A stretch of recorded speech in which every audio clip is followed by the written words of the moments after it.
It's no wonder why so many parents these days support their children well after college graduation.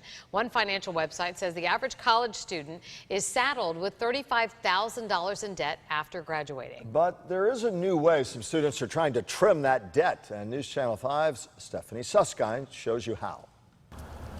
On the Florida Atlantic University campus, paying the bills is always top of mind. I work at night and I go to school during the day. My parents, they just told me, don't screw up your grades and we'll keep paying your tuition. I've been working for 2 years, so all the money I've been working, saved up, it's all gone. They all agree the hardest part of college life isn't going to class, it's finding the money for tuition. The first thing that came through my mind was, oh my God, okay, I got in, what do I do next? Like so many students, Juan Rubio of Lantana quickly realized getting into a good school is just the beginning.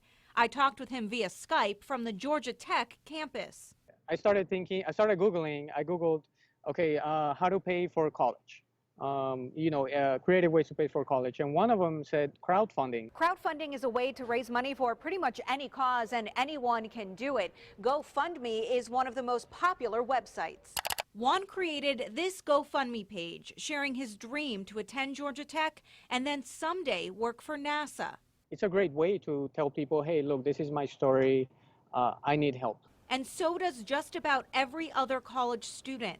According to debt.org, 71% of students who earned their diploma in 2016 racked up an average of $37,000 in debt. In the last 2 years, GoFundMe reports education pages raised more than $10 million.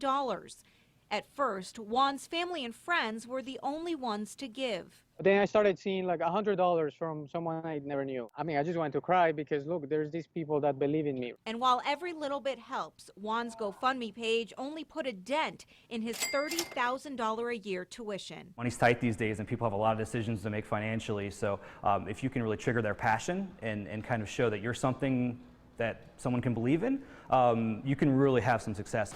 Nathan Mendenhall is the social strategy director at That Agency. The marketing firm helps clients shape their message to reach the biggest audience. He says the same goes for crowdfunding. You always want to make sure you're telling your story. If you want to convince anybody of anything, you have to show that value. Juan's story is impressive. Born in Colombia, he moved to Florida at 12 years old, not knowing a word of English. He's overcome a lot to get to Georgia Tech. There is a way. I found a way. I don't know how I'm here. And now believes anything is possible. Stephanie Susskind, WPTV News Channel 5. Both the marketing firm and GoFundMe recommend people with pages keep supporters updated on how things are going and send thank you notes to every donor.